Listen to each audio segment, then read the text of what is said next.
Well, switching gears now to what could be the first ever strike against Detroit's big three automakers all at the same time.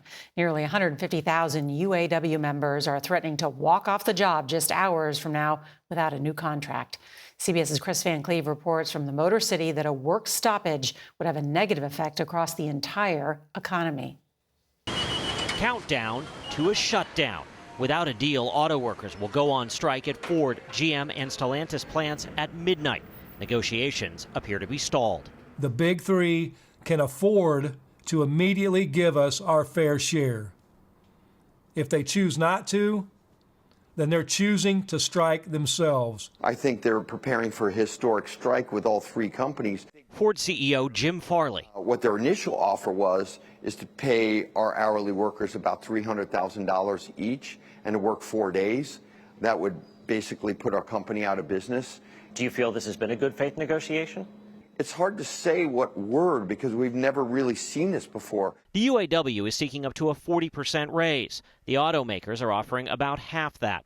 Also on the wish list, a 32-hour work week and the return of pensions, non-starters for the companies. Also, phasing out concessions made in 2008 when the car makers teetered on the verge of collapse. The big three are on a roll of big profits over the last decade, more than $20 billion so far this year alone. Corporate greed is the problem. Our membership is fed up and fired up. The fight is playing out as the auto industry is going through a major shift to electric vehicles. EVs require less labor to manufacture, and workers tend not to be unionized, meaning labor costs for competitors are significantly less. We're falling behind further and further.